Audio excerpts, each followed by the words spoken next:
Então tá, pessoal, vamos lá. Eu já vou dizer que provavelmente muita gente aqui não vai concordar com tudo que eu tô falando aqui, porque eu vou trazer algumas ideias bastante novas para algumas pessoas do meio libertário, né? Os libertários aí que estão nos acompanhando. Ideias que até mesmo eu não concordava há um tempo atrás. Mas como eu disse para vocês no início da minha fala, uma porta que o libertarianismo abriu para mim foi justamente o estudo da filosofia. E quando eu estudava filosofia, ali por 2016, eu estudava Kant. E eu acreditava em tudo que eu lia no Kant. Por quê? Porque eu não tinha, eu não tinha nenhuma base para poder comparar, certo? Eu comecei por Kant, então era complicado, tá? Eu não tinha nenhum tipo de balizamento ali para poder ter ideia realmente daquilo que ele estava falando. E por que isso? Porque eu comecei da maneira errada. Em filosofia, um filósofo se segue do outro, né? Ele está montado ali nas costas dele. E o mais correto a se proceder é o que a educação ao longo de milênios fez quando foi estudar filosofia. Apenas nos últimos, sei lá, 100 anos isso mudou, tá? É um proceder minimamente em ordem. E a ordem começa por Platão e Aristóteles, tá? Então a base que eu vou falar aqui é Platão e Aristóteles e também São Tomás de Aquino, tá? Que veio depois para mim daí. Pois bem, por que que o libertarianismo é insuficiente para mim, na minha visão? Vejam, estudando filosofia, Platão e Aristóteles principalmente, eu descobri que na verdade o homem possui uma dimensão espiritual, uma dimensão imaterial. E isso é uma coisa que eu não conhecia antes, tá? Eu já tinha entendido com o libertarianismo que a gente precisava buscar a verdade, que existe uma verdade absoluta, mas eu não tinha ainda perquirido o que, que realmente é a verdade e o que, que é essa dimensão do homem capaz de buscar e encontrar a verdade, tá? Pois a filosofia nos ajuda a entender isso, e é claro, a gente tem que olhar para a realidade, com base na filosofia ali, ela vai nos apontar para uma certa realidade, e a gente pode observar que, na realidade, cada coisa possui uma natureza. E essa natureza surge, é carregada pela forma que tem a coisa. Forma é aquilo que a coisa é em ato, é o seu princípio, a sua essência, aquilo que a coisa tem por dentro. Por exemplo, o homem tem, por essência, uma alma racional, certo? É a alma racional que justamente, ou a razão, podemos dizer assim, né? A razão nos diferencia dos outros animais, tá? A gente se torna diferente da planta, a gente se torna diferente de um cachorro, diferente de todos os outros seres que habitam na Terra, desde a pedra até o cachorro, os animais, por causa da razão, tá? E essa razão ela está em nós de modo que seja a nossa natureza e está presente em cada um dos seres humanos, tá? Então, a gente tem uma diferenciação de todos os outros animais, todos os outros seres, e essa diferenciação abre para nós, abre para o homem certas dimensões que os outros entes, os outros seres não possuem, que é justamente a dimensão de, pelo intelecto, que é uma faculdade da alma do homem, uma faculdade da psique do homem, né, o intelecto de buscar a verdade, o bem do intelecto é a verdade, e por meio da vontade buscar o bem. O bem da vontade é o próprio bem, certo? Aquilo que é próprio à vontade do homem é o bem, tá? Então é isso que o homem busca. Por exemplo, se eu estou tomando aqui um suco de laranja, é porque existem algumas operações que eu realizei com o meu intelecto. Por exemplo, eu sei, eu conheço que isso seja um suco de laranja, e eu também, por meio da minha vontade, quero esse bem, esse suco de laranja, porque eu sei que ele sacia a minha sede, certo? Pois bem, como isso se relaciona? Primeira coisa que eu quero distinguir para vocês: ética. Quando a gente fala de ética dentro do meio do libertarianismo, ética tem uma certa conotação. Mas ética não é um termo unívoco. Quando a gente vai para a filosofia, a gente encontra os comentários ali. A gente encontra outras definições de ética, e a mais clássica de todas é uma coisa muito mais abrangente que aquela que a gente vê no libertarianismo. Eu não estou dizendo que a ética libertária é errada ou alguma coisa do tipo, ou não é verdadeira. Não. Ela simplesmente tem um escopo reduzido. O que é ética dentro de libertarianismo, quando a gente está falando de libertarianismo? Ética é simplesmente uma regra cuja se todas as pessoas seguirem essa regra que a gente vai definir no libertarianismo, elas não entram em conflito. Não há agressão. As pessoas seguindo a regra, não há agressão. Qual é essa regra? Propriedade privada. Tá? E acaba aí. O que essa ética não fala? Ela não fala o que tu tem que fazer. Ela fala de certo modo, tu tem que não agredir o próximo. Ok, beleza. Mas e o que mais? A ética libertária é muito evidente, se tu parar pra pensar, ela não te dá alguma resposta sobre aquilo que tu deve seguir, o modelo que deve ser a tua vida, algo que tu tenha que fazer, algo que seja próprio pra ti, bom pra ti, segundo a tua natureza. E esse é um problema, óbvio, por quê? Porque se tu simplesmente for libertário e ficar só com a ética libertária e não continuar a tua busca pela verdade, que é uma propriedade do libertarianismo, no meu entendimento, tu vai pensar o seguinte: bom, desde que eu não agrida as pessoas, eu não tenho dever algum. Eu posso ser o que eu quiser na minha vida. E isso é relativismo. A gente vai estar relativizando a realidade. Não, tu não deve ser qualquer coisa. Tem algumas coisas que vão ser boas pra ti e coisas que não vão ser. Por exemplo, passar a vida procurando saciar os teus prazeres. Todo mundo sabe que vai dar ruim, vai dar algum problema. Por exemplo, se tu comer demais, tu vai engordar, pode ter alguma doença que vai decorrer disso, de comer demais, ou comer de menos. Existem certas regras, certas naturezas na realidade que implicam que certas coisas sejam boas ou não para aquele ser, para aquele ente. E da mesma maneira é para o homem. Então, a fonte dessa insuficiência do libertarianismo para mim é justamente essa.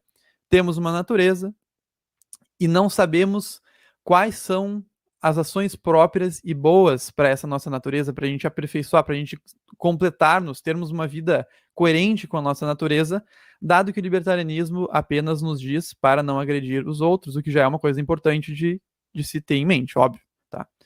Mas então, essa é a fonte, tá? Como é que eu provo isso? É claro, eu só estou colocando coisas na mesa aqui para vocês, mas eu quero provar um pouco. É claro que eu não vou conseguir fazer com que todos concordem comigo aqui nesse tempo curto que eu tenho, mas caso vocês tenham alguma dúvida sobre algo que eu vou falar, me perguntem. Podem mandar mensagem ali no Insta, onde for, tá? Que eu vou procurar ajudar, tá? A primeira coisa, então, é que em qualquer operação que um ser, ou que um ente, né? O ente é aquele que tem ser em filosofia. Quando a gente fala por exemplo, em São Tomás de Aquino, o ser por excelência é o próprio Deus, é o ato primeiro, e ente é aquelas coisas criadas, aquelas coisas que têm ser por participação em Deus. Tá? Então, os entes, eles têm como que uma natureza que aponta eles para algum lugar. O que é a ética para os gregos? Olha só, se tu tem uma natureza, tu tem uma finalidade, que é a tua operação própria, aquilo que decorre da tua natureza. Eu não sei quais são as operações próprias do homem, eu não sei para onde ele deve ir, qual é o espaço correto do homem no cosmos, eu não sei disso, eu não nasci sabendo. Então eu preciso procurar, certo? E eles vão dar o nome disso de ética. Ética é a técnica de descobrir o ethos do homem, descobrir qual que é o espaço próprio para ele, o que o homem deve fazer de acordo com aquilo que ele é, tá? Então isso é ética para os gregos. Então eles olham para o mundo e eles veem uma ordem natural, eles enxergam uma ordem natural do mundo que não é simplesmente a ordem natural que nós libertários falamos, por exemplo, quando as pessoas naturalmente trocam, realizam trocas, porque isso é vantajoso para elas. Isso faz parte da ordem natural? Sim. Perfeito. Aí está um exemplo já de parte da ordem natural. Acontece que os gregos, os filósofos antigos e eu, né, e a realidade para mim implica nisso, a ordem natural não é somente isso. Não é somente as trocas, não é somente o mercado. Mais coisas surgem naturalmente da realidade. Como, por exemplo,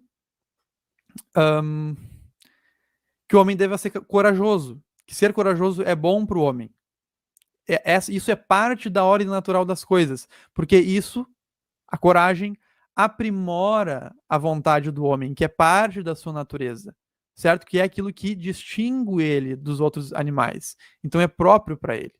Certo? Então tem coisas na realidade, na ordem natural, que não são somente não faça alguma coisa, não agrida, mas sim faça de certo modo, haja de modo corajoso, por exemplo, tá? Aí pode ter pessoas que vão discordar de mim que coragem seja um dever, né, que nós devamos agir corajosamente, mas daí é outro assunto, né? A gente pode conversar sobre isso. Mas é um exemplo que normalmente as pessoas concordam, né? Pois bem, qual que é a operação própria do homem? Essa é a pergunta que a gente tem que se fazer. Se as coisas possuem natureza e eu não sou um relativista, né, que tudo pode ser qualquer coisa, e as coisas têm uma certa definição por meio da sua natureza, qual é a do homem e qual é a sua operação própria? Eu vou ter que encontrar essa resposta, tá? Para encontrar essa resposta, eu vou perceber que o que é próprio para as plantas, por exemplo, é o crescimento, a nutrição e a reprodução. Tá? Isso, se tu olha para uma planta, qualquer planta que exista, ela vai possuir uma natureza tal que essas operações sejam o que compõe a vida da planta. Tá? Então, é um ser de baixa complexidade que existe na natureza e as operações próprias são essas. Se a gente procura por algum ser que seja um pouco mais complexo que a planta, por exemplo, um animal, um cachorro, etc., a gente não vai mais poder dizer que a operação de crescimento, nutrição e reprodução seja a operação própria desse animal. Por quê? Porque não seria própria dele. Porque a planta já tem essas operações como operações próprias. Então a operação própria do animal tem que ser alguma coisa a mais. E é justamente decorrente da sua natureza que diferencia ele da planta. O que diferencia o animal da planta? Ele tem sensações, ele tem os sentidos. Isso é o que distingue ele. Essa é a diferença específica dos animais em relação às plantas. Tá? Eles serem sensíveis, eles serem capazes de captar uma experiência sensível. Pois bem, essa é a operação própria dos animais. E como é que tu satisfaz esse tipo de coisa? Por meio dos objetos externos. Então, um cachorro, ele vai se satisfazer, ele vai estar sendo feliz se ele estiver comendo ali um bife muito bom, vai ser mais feliz ainda do que ele comer ração, por exemplo. Porque vai estimular mais ainda os sentidos que ele tem. Perfeito. Então a gente vê que a vida dos animais é uma vida que vai procurar um prazer, esse prazer sensitivo, certo? Que a gente obtém com esses bens externos, comida, carinho e esse tipo de coisa, tá?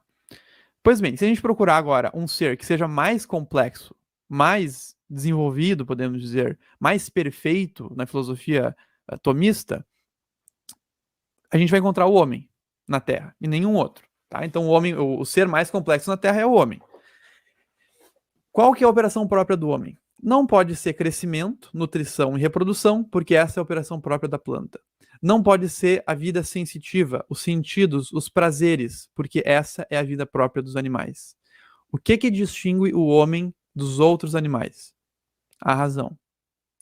Então, resta que a operação própria do homem seja a operação própria que surja da razão. Qual que é no homem a faculdade que é racional por excelência? A vontade ou o intelecto? A razão propriamente dita. Por excelência no homem, a faculdade racional é justamente o intelecto. A vontade, na verdade, é racional por participação no intelecto. O intelecto ele tem que mostrar para a vontade o objeto, tem que conhecer o objeto para que a vontade possa querer ele.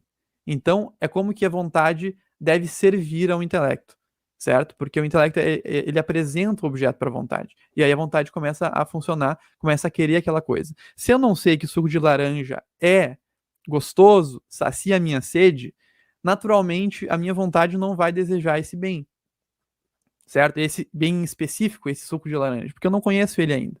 Então eu posso prová-lo, verificar, conhecê-lo, e aí sim, normalmente eu vou desejar esse suco de laranja por meio da minha vontade, tá? Porque já conhecer que ele é bom para mim. Então, perfeito. A gente sabe que para o homem a sua operação própria é justamente aquela operação do intelecto. Qual é a operação do intelecto? A operação do intelecto é conhecer, é inteligir as coisas. Só que aí entra um detalhe, tá? Sempre que a gente estiver falando de uma operação de um ente, esse ente pode fazer a operação de uma maneira boa ou não. Ele pode fazer de maneira excelente ou não, ou até mesmo de maneira virtuosa ou não. O que é que possibilita que um ente faça uma operação de maneira boa? Vamos pegar um exemplo aqui. Um sapateiro, por exemplo. Qual que é a operação própria do sapateiro? Produzir sapatos. Perfeito. produzir sapatos. Nem todo sapateiro produz um bom sapato, certo? Ele precisa encontrar uma arte, que é a arte de fazer sapatos, para que ele vá se desenvolvendo, tá? E essa arte, o que ela vai trazer para ele? Ela vai trazer a virtude, que é esse aprimoramento da razão e da vontade dele, para que por meio desse aprimoramento, dessa virtude, ele produza o bom sapato.